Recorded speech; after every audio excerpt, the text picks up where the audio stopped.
Oromoo jaaramuu dhokkitanii jechuudha. Sogaa barbareen jaanammaa qircaan abbaa beetee dura dhaabee gubaadha. Ifiifitti gubataa jirtan. Faannoo arra beetee itti rakkataa jirtan tana ifiifi jaattanii dhachiiftan. Lola haaraan dhagee jechuun yoo Wallagga keessatti.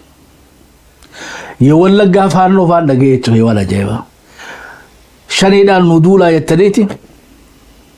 Akka woboo duulaniif hidhachiiftanii isaanuu qawwee qawwatee isanii amma Wallagga keessatti namni isanii duulaa jiru beetee warra kaleessa jettaniin Dammaqaa Mokonnin hidhachiisee jechuudha. Warra Dammaqaa Mokonnin hidhannoo jajjabduu kanneef diraamaa beetee Wallagga keessatti Oromoon dhumu jirti maarree jaanii hidhachiisanii arra hidhannoo sanii beetee isanii duulaa jiran jechuudha.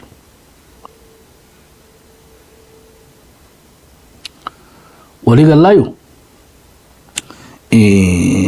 talaafuu jireenyi qaala'uun shakkii takka malee ammoo jireenyi eenyutti qaale qotee bulatti irra qaale warra dalagaan qabne kan magaalaa keessa galutti irra qaale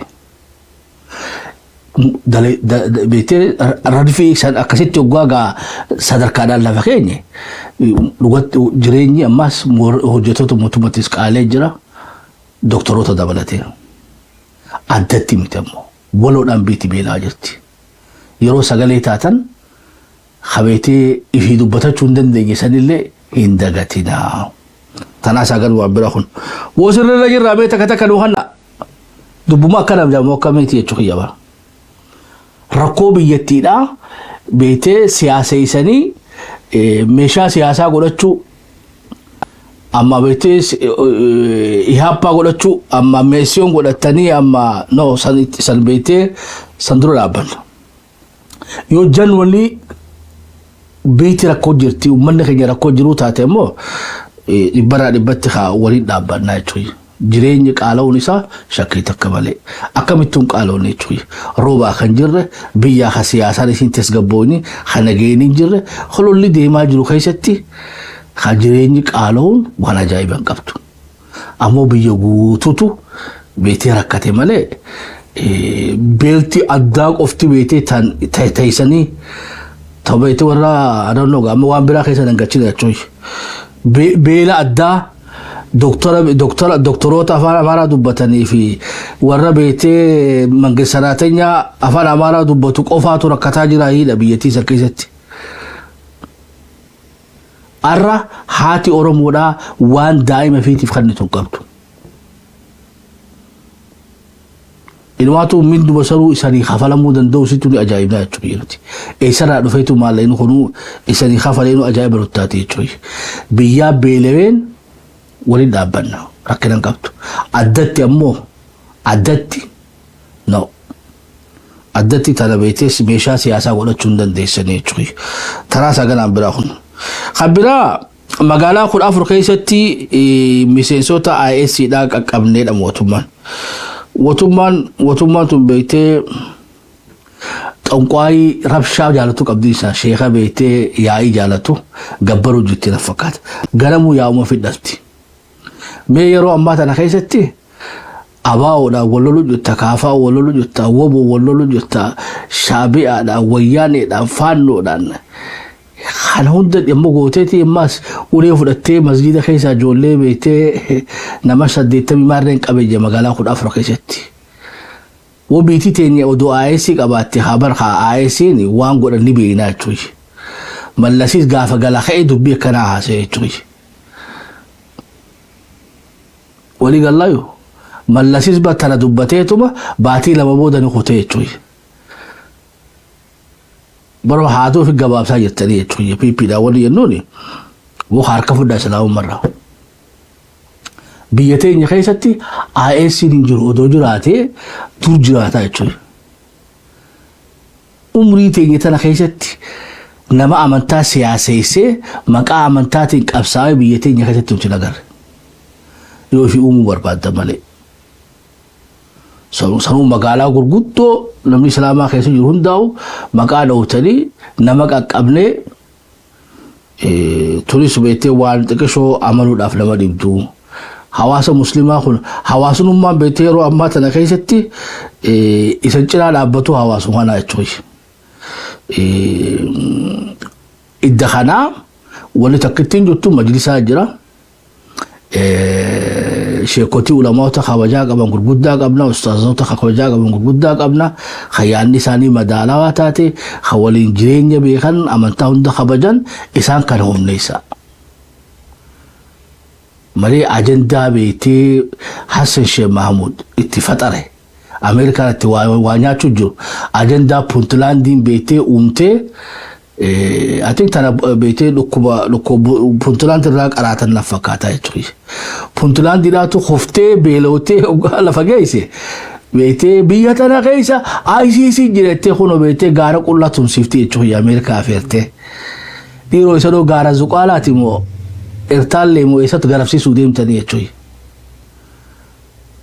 beete nama muslimaatiin siyaasessitanii saniisi akkuma beete feestaala mangisaraatanyaan feestaalaanii hoteela irraa beete sadaqaa hadhata akka jaansanitti isanis sheekotiin ISIidhaa feestaalaan biyya keessa deemu jirtiin jechuu jettanii jechuudha. Biyya teenya keessatti finxaaleeyyummaan bikkan qabu hawaasa keenyaatuun fudhanne ulamaa'ota keenyaatuun fudhanne ustaazota keenyaatuun fudhanne rakkoo amantaadhaa yoo jiraatte ulamaa'ota waliin qabuu qabdan majlisa waliin qabuu qabdan yoo jiraatte hin jirtu biyya teenya keessa jechuudha. Kanaafuu insaan I think diraamu makka waan dura mallas dalagee itti beetee qabrii seenessan dalaguu deemtanii dubbii tana firraa xiqqeessaa bayyannaa jechuudha.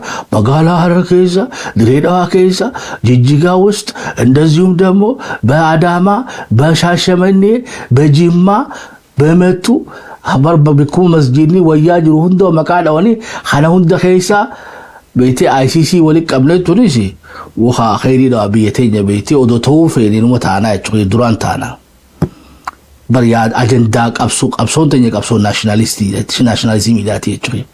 Qabsoon tenya qabsoon finxaaleeyyummaa amantaa san gara tokkoon hin qabnu wala gara kiristaanaatiin hin qabnu gara beete muslimaanis tanan qabnu jechuudha. Waan hin qabne halutti نون بربادي ناچوي ووتون سري دامه تكتكجا وخافر راكر سنغاف ناچوي مغالا خود افريقيا ساهي القاعده مع ICC غورنتوني وخادرو اكما سر كودم نخرتي خا شيكوتو متنيا فيدا غورودم تنيچوي شيكوتي تنيانيسي بو غباهاتي وانا كنا امان بيته وسا امانو دقبد ناچوي dubbii beetee hattuutu warra tujjaaraa tokko utaalee seenee sareedhaa san dura beetee lagannaa godhee jechuudha. Dubbannuu jaaneti sareen lagannaa gootee isaanii lagannarra jiru hin dutnu ilmi namaa mirga keenya nuun eene jaanii lagannarra jiranii hattuun beetee dalleerraa utaalee seenee dukkanaa beetee guwaa qaqqabatu rifeensisi akkuma hoolaati fudhatee ofirra kaa'ee hoteelii beete hoolaa ta'e beekan hindutnuu ni jirti mookam hindubbannuu sani haa hindutnuu sani akkasii uggaa inni hoteeli sanichi ofirraa beetee dute maata ta'e jennaan aboo namuu dalaga deebi'aa ifirraa dubbadhaa yoo dubbachuu baattan hoolaa jaanii san qalanii jee jaanii beetee sanichi sheekotii ta'e jaanis jarana ammaanuu gabbaa dubbadha biyya teenya keessa ICC injirtuu jaamanu alqaa'idaan injirtuu nuti kanan deeggaruu hawaasni keenya illee deeggaruu hawaasni muslimaa hawaasa nagee jaalatuu yoo diddan ka isanuma beetee ol guruu ta'a jechuudha. Jajjabaa keessa hundinuu kana shiidaa qaraatee hundinuu seenuuf teessaa jechuudha. Odoo beetee ICC jaanii isaniin kunne ifirraa dubbadhaa isaanii jenna jechuudha. Taraa isaa kanaan biraa kun TPLFin duuba narraa dhugaa jechuudha yeroo beetee akkasitti deemanii akka jechuudha sheekotii teenyaa fi ustaazota keenya asirra kaayyatanii hidha deemanii akka jechuudha. Ammaan ofirraa tapha kana keessaa mootummaa baasaa. TPLFin manguddoon gaa TPLF mootummaa jidduutti magantaa seenanii jiranii gaa lola 2021 duraasi ati lolli san November keessa jalqabe November 5 iddoo gorbaadhe ammas kan dhiyaanne jechuudha jala bultiirra jirra akkuma ammaa kanatti beektii haawwan dhaqanii booyanii galanii jechuudha ishee kotiis dheeyte siyaasaa keessa akka adonno hagam takka beektii isaan kun waltaasisuu danda'a kajuu waliinuu arkuu teenya tan hagalaan biraa hun tan biraatii fi tabballotti mas xiyyeeffannaa feetu Tiraampiin hidha beektii laga Abbayyaa san nutiitu jaaree turist waan namaan galle lammaffaa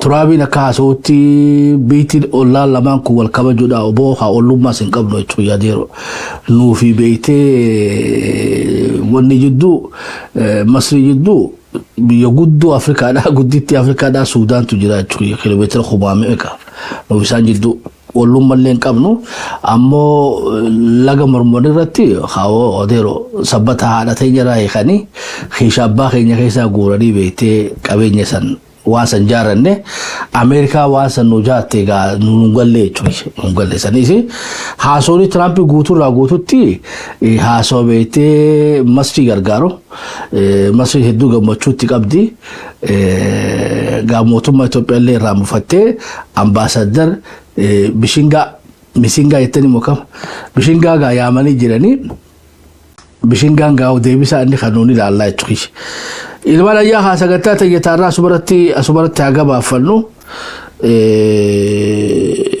taarraata asubaratti gabaafannee tabiraatis gaa taamma deemaa jirtu keessaa waa hedduu jira waan jiraatis laallee qorannee sanii dachana qophii teenya taarraa yoo sanii taate nu barreessaa yoo taanes nu hubachiisaa bikka irratti itti guutaa bakka dogoggora nu sirreessaa haga qophii tana fakkaatu walii dachaanutti nuti abaawa miti kaafaa miti woboo pipilee miti ammoo dantaa uummata Oromoodhaa waan Oromoo tola Oromummaa dhaabbanne ni haasawna akkasitti nu beeka yoomuu waan nuti haasawnu sadiin taane nuti paartii siyaasaatii miti feel free nu bilbila hin taane nu hin jaa nagaa waaqaa keessa naa tura thank you